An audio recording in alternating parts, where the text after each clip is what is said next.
Oh my god. This is not dramatized for television. This is reality.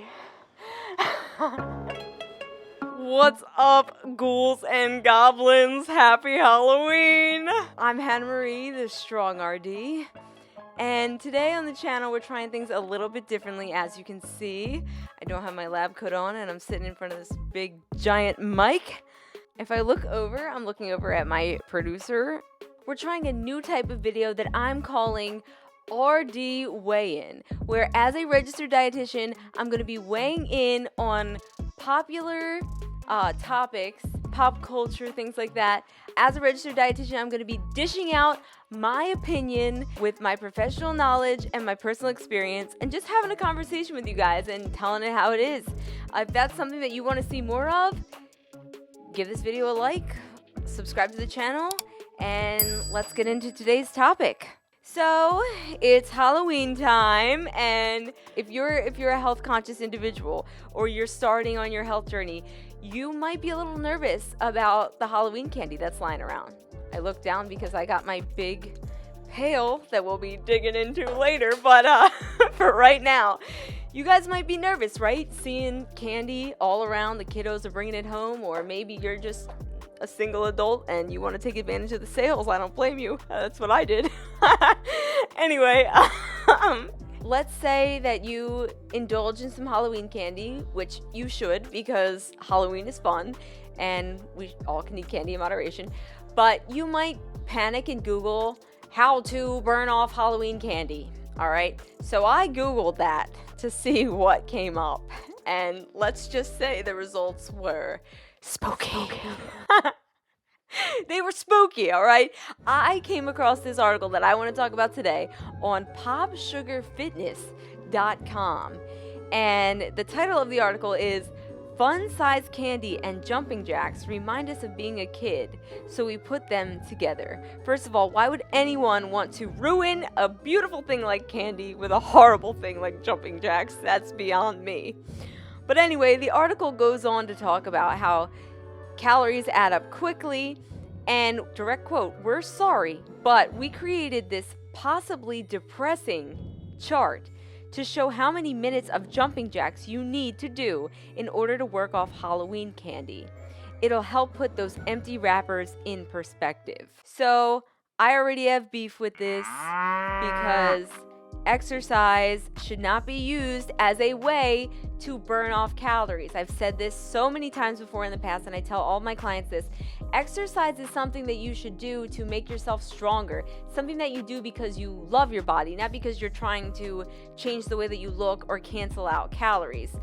Exercise should make you feel strong and powerful. It shouldn't be something that you're doing to punish yourself. An article like this that's telling you that you have to do X amount of a particular exercise to burn off candy, not good. This kind of mentality takes something positive like exercise and puts a negative connotation on it. And it can create bad habits, bad mental beliefs, make us feel guilty or like we have to engage in exercise if we eat something that's quote unquote bad. There is no such thing as bad food. Calories are just calories. This kind of mindset can lead to disordered eating, which isn't necessarily an eating disorder, but it certainly can turn into one. This can also lead to exercise compulsion, basically an unhealthy addiction to physical exercise and feeling like you need to engage in certain behaviors when you eat certain foods. As a registered dietitian who has personal history with eating disorder, and really it's the reason why I got into the profession in the first place, I really dislike articles like this because these types of articles and this type of media is honestly what contributed to my own personal disorder, because I started to think that, like if I ate a piece of candy, I was going to cancel out all my progress. Part of the reason I became a dietitian is because I want everyone to learn from my mistakes and share my personal insight into these types of disorders and just kind of shed light on it, increase awareness. So there's a lot wrong with this article besides the fact that it totally promotes ED-like behaviors. So if you scroll down, there's a chart. We'll put it up somewhere so you can follow along here. And it says 1 treat, fun size, then the calories, the minutes of jumping jacks you'd have to do, and the number of jumping jacks. So looking at my bowl of candy here, I know that I'm gonna go for a Butterfinger. One of these fun-sized Butterfingers contains 85 calories, and so this is telling me that it would take 9 minutes and 24 seconds of jumping jacks, or 567 jumping jacks to burn off one of those Butterfingers. So first off, how do we know that it's going to take 9 minutes and 24 seconds to do 567 jumping jacks? I assume they're working on averages here, but in my mind, you can't do that because we're all different body types, right? I'm a smaller individual with not a lot of body fat, and I don't train cardio, but I'm still in the fitness realm. I still work out. So maybe I could do jumping jacks a little quicker than someone like Andrew, who's almost double my size and has a little more fat mass. Literally not judging or anything like that. It's just like Andrew is more fat than me. It's fine. This sounds horrible. Anyway, it also doesn't take into consideration how vigorous these jumping jacks are, right? Because some people do jumping jacks very quickly, and other people, it may take them a little bit longer, and that's okay. I actually thought that I would be able to do these jumping jacks quicker than 9 minutes and 24 seconds, and I was determined to prove this, so we took it out to the backyard. We wanted to compare how long it would take Andrew to do 567 jumping jacks and how long it would take me to do that amount of jumping jacks. Let's just say me saying that Andrew has more fat mass came back to bite me in a really negative way. It bit me like a vampire on Halloween night. Cue that footage, please. I just want to point out my cool Halloween outfit, okay? Batitude picked on purpose because I'm a power lifter and we don't do cardio. So the fact that I have to do jumping jacks for this video, I got Batitude. And I got my ghost socks on, as you can see. One is happy, one is sad.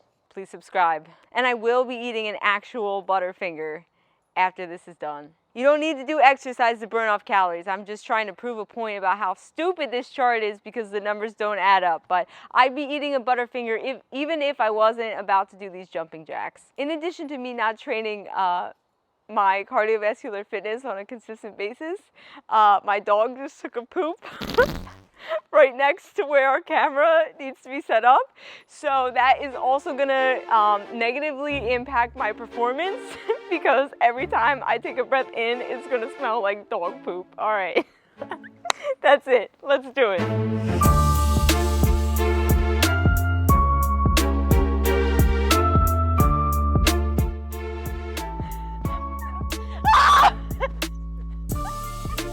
This sucks!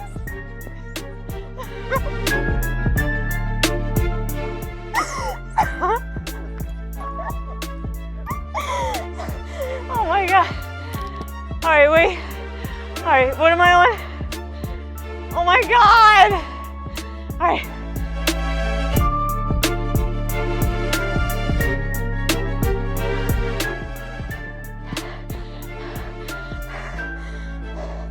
Oh my god.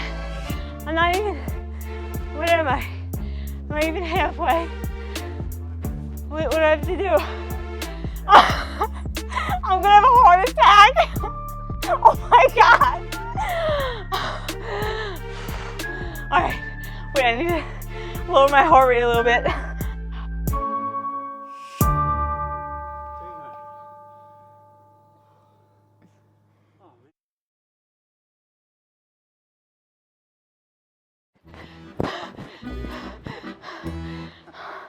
I have to rest every 100. Oh my god. I'm gonna vomit. I should have picked jelly beans. I had peanut butter for lunch. I can taste it. Just a word of advice. Do not eat a high-fat meal before physical activity. I had peanut butter, which is like all fat. It also counts as a plant protein, but mostly fat. Definitely should not consume before doing 567 jumping jacks.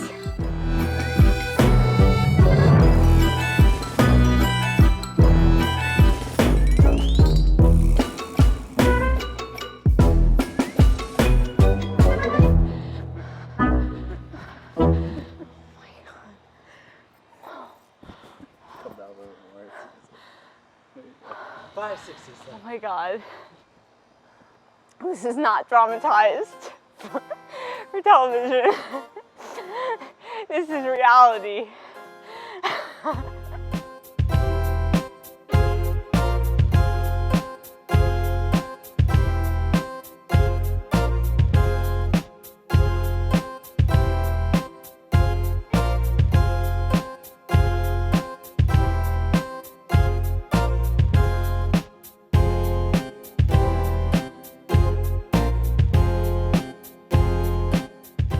Okay, all right, I'm ready to bang out these last 56. That's what it is, right? 50. What? I thought it was 56. You gotta be kidding me.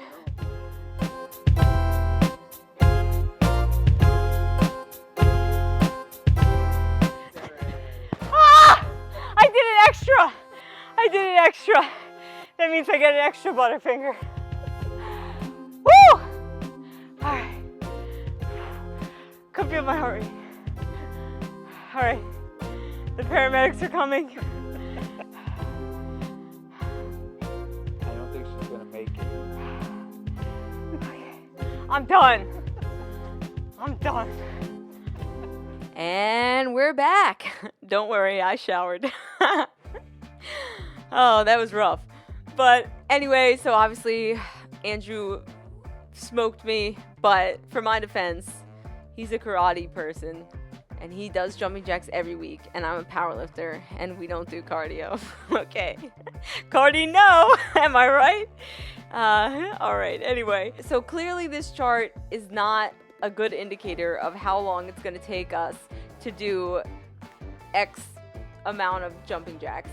It ended up taking me almost twice as long. That's embarrassing. My Fitbit actually tracked it as a workout, and I did end up burning 84 calories, which, like we already talked about, one Butterfinger is 85. I thought that was kind of crazy, actually, because usually fitness trackers are not very reliable, and there have been studies done that show this time and time again. I think the Fitbit might be a little bit more reliable because it tracks the heart rate, but fitness trackers aren't always the best when it comes to determining our calorie burn, and the same can be said with the machines at the gym, especially the machines at the gym, because they don't really know anything about you, like your body fat percentage. You know, you could put your height and weight in there, but how much muscle mass you have is going to determine how many calories you burn doing a particular exercise. So take what your Fitbit or your Garmin or your Apple Watch, take that with a grain of salt. It's good to have as like a reference for your physical activity, but I think this was just kind of like a freak coincidence that the calories ended up matching perfectly. The only way that we would actually know for sure how many calories we're burning doing physical activity is performing a method known as indirect calorimetry. That's a mouthful. But I actually did a whole separate video on calories and indirect calorimetry. If you want to learn more about that, check it out. I'll link it in the description below. But right now, all you need to know is that unless you're hooked up to a machine that's measuring your exchange of oxygen and carbon dioxide, which is very, very expensive, by the way, and it's only ever done really in clinical research settings, it's not accessible to people like you and me. The best that we could do besides looking at our Fitbits and, you know, taking that as kind of like a rough estimate is we can do an equation that uses what are known as METs. METs stands for metabolic equivalence of tasks. Basically, it's a list of numbers that researchers have already studied and figured out for us, and these numbers are a direct reflection of how challenging or vigorous a certain activity is and how taxing that is on our body. Because the harder that we have to work, the more oxygen our muscles are using, and the more calories we're going to burn when we're doing a particular activity. So you can easily Google MET chart or METs of activities. We can actually link one in the description below, but they basically tell you what the metabolic equivalents are for a particular activity so that you can determine how many calories per minute that you're burning doing this particular exercise. So I looked up jumping jacks and I found that the average MET value for jumping jacks is an 8. So there's an equation that we can do, and I already did it in advance. I did my homework, and that's how we figure out how many calories we're burning per minute. So I weigh about 100 pounds. So converting that to kilograms, I'm about 45.5 kilograms. So plugging and chugging into the equation, good old algebra, we find that I burn about 6.37 calories per minute doing jumping jacks. And so because we know that one Butterfinger has 85 calories, relating this back to our example here, we can take that 85 and divide it by the 6.37 calories per minute, and we see that it would take about 13.34 minutes, which is about 13 minutes and 20 seconds, of jumping jacks to burn off this Butterfinger. Just looking at what we've talked about in the video so far, we see that the chart is very different from real life me doing the jumping jacks, and then even the equation that we did is flawed because, you know, it's saying 13.34 minutes for me to burn off that Butterfinger, and I did jumping jacks for about, 17 minutes. But that took my rest into consideration. So maybe without the rest, we're gonna cut out my rest and see how accurate the actual equation is in its estimation here. But, you know, equations too, they're flawed. They're just an educated guess, all right? These things allow us to get a rough estimate of how many calories that we're going to burn. But again, we never truly know unless we're hooked up to one of those indirect calorimetry machines. This is just showing you the math behind how some of our fit devices tell us how many calories that we burn, or how they come up with charts like this. It's based off of something called METs. But everything, as we've seen throughout the video, is flawed because they're all different, right? So we just take everything with a grain of salt. It doesn't really matter. You don't have to get super caught up in how many calories you're burning doing exercise. We shouldn't be doing this in the first place, right? We shouldn't be doing equations. Unless you're a scientific researcher, you should not be doing math homework to figure out how many jumping jacks you need to do to eat a freaking Butterfinger. Just eat your Butterfinger, okay? Exercise because you want to be fit and you want to be healthy, not because you're trying to cancel out candy or pizza or whatever it is. Right? So it doesn't really matter that all of these things are flawed because we shouldn't be doing them in the first place. But anyway, I digress. I did do the equation for Andrew, and we found that he would have to do jumping jacks for about 7 minutes, taking his weight into consideration. Obviously, you know, he's double my size, so it makes sense that he would only have to do jumping jacks for about half that amount of time. The heavier you are, the more calories you're going to burn just because you're taking up more space. And so I will say that this article, if you scroll down to the very bottom, it does say calculations based on a 150-pound woman. But the problem with this is it's at the very bottom of the chart. And if you are Googling how to burn off your Halloween candy, you're probably not scrolling all the way down to the chart. You're just scrolling to see, where's my candy? How many calories does it have? And how many jumping jacks do I have to do? You're not taking the time to look up how accurate it is or anything like that, especially when it's related to disordered eating. Sometimes these things are looked up in like panic mode. You're not even thinking logically. So really they should have put that at the top of the chart, letting people know that right out the gate, if you are not 150 pounds, this does not pertain to you. You know, I'm 100 pounds, so these numbers are not at all gonna relate back to me and my size. We shouldn't be looking these things up anyway, all right? Avoid the temptation this Halloween. I promise it does not matter how many calories are in whatever chocolate bar or piece of candy that you decide to eat. Just enjoy everything in moderation, right? Nutrition always comes back to moderation. Make intelligent, healthy choices 80% of the time and have your fun little treats 20% of the time. And then don't do anything special to cancel out the fact that you ate a particular food that you thought was bad. Just move on with your life, all right? Eat a salad at your next meal. Get right back on track. Drink some water. You don't have to do exercise. When you do that, you take the joy out of the candy. And we shouldn't do that, all right? We shouldn't put jumping jacks with Halloween candy. It's wrong. On that note, I think I'm gonna have a Butterfinger now. Not because I did 567 jumping jacks, but because I genuinely want one. And it's just food. And we're supposed to eat food and enjoy food. And it's Halloween. Oh my god. Don't let any articles on Pop Sugar or in Cosmopolitan or wherever, People Magazine, wherever you get your fake news, alright? Don't let that stop you. Don't let that scare you away from eating candy, alright? Enjoy it. It's a holiday. Happy Halloween. Woo! If I bite into the mic. Isn't there a whole separate kind of video like that? It's like, what is it called? ASMR. That's how they all are, right? They're all up on the mic like, wait, I gotta do it. I'm probably gonna get subscribers just because of this part of the video. Not because of anything I actually said about nutrition. They just like the sound of my chewing. Happy Halloween, ghouls and goblins!